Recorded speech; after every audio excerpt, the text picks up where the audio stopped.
The sum of four consecutive number is in AP is 32 and the ratio of the product of the first and the last two the product of two middle terms is 7:15. Find the numbers. तो यहाँ पे four conjugative numbers AP में है, उनका सम हमारे पास 32 given है। फिर अगली कंडीशन यहाँ पे करें product of first and last term, first and last term का product and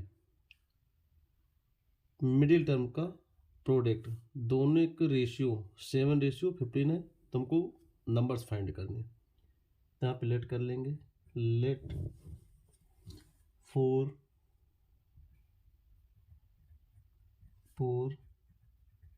conjugative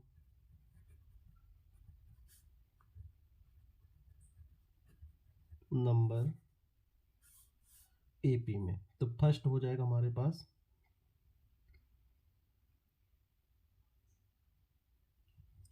A -3D, second हो जाएगा ए -D, थर्ड हो जाएगा ए +D एंड फोर्थ हो जाएगा ए +3D। अब according to question first condition है कि इन सबका सम 32 के इक्वल है। A -3D plus A -D plus A +D plus A +3D equal to 32। 3D से 3D कैंसिल, D से D cancel, A plus A plus A plus A हो जाएगा 4A इक्वल टू 32। ए की वैल्यू हो जाएगी 32/4, 4 8 जा 32। ए की वैल्यू आ जाएगी हमारे पास 8, ए की वैल्यू 8। अब सेकेंड कंडीशन क्या कह रही है? सेकेंड कंडीशन है कि first term first and last का प्रोडक्ट, तो फर्स्ट एंड लास्ट का प्रोडक्ट किसके रेशियो के है?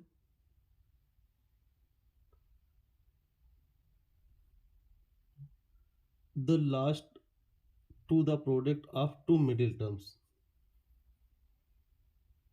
तो फर्स्ट एंड लास्ट का प्रोडक्ट कर लेंगे।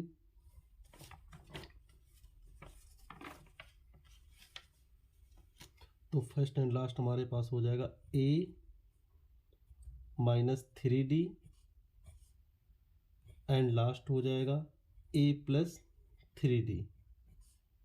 दोनों मिडिल टर्म कितने हो जाएंगे? A -D and a +D, a -D into a +D equal to, इनका रेशियो गिवन हमारे पास 7:15, 7:15।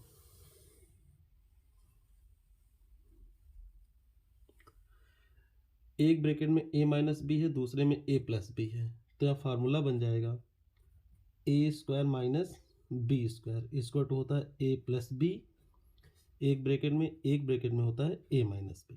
तो यहाँ पे हो जाएगा a² - 3D का होल स्क्वायर डिवाइड बाई, वही प्रोसेस इधर हो जाएगा a² - d² इक्वल टू 7/15।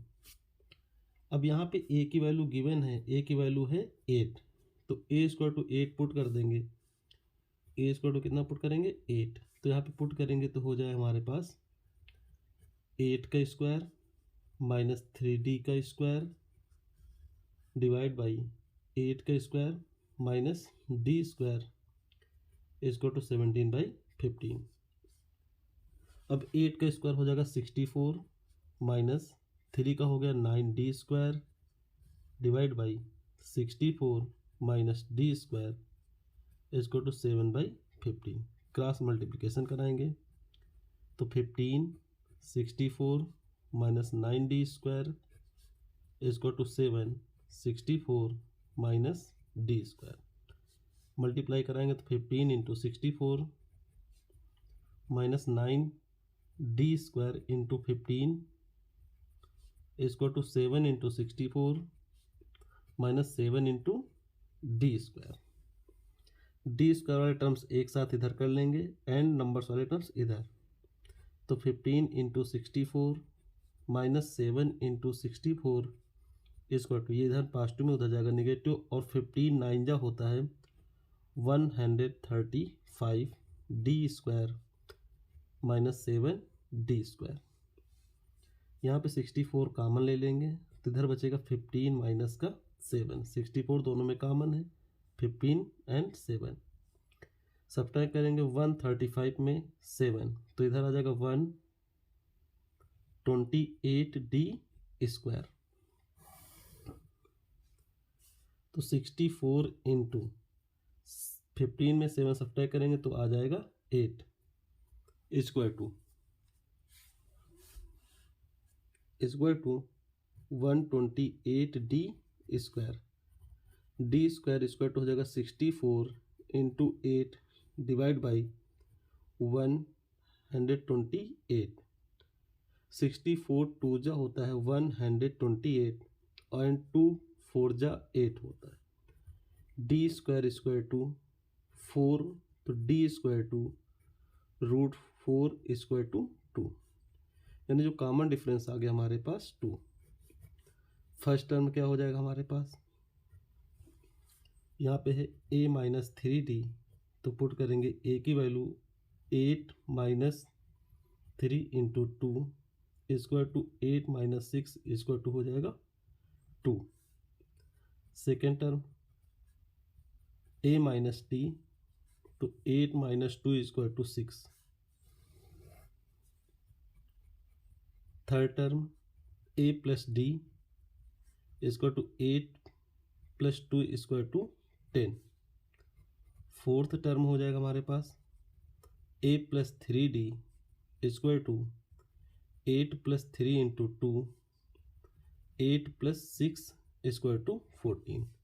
तो नंबर कौन कौन से मिल जाएंगे, 2 6 10 एंड 14। यही हमारे पास आंसर।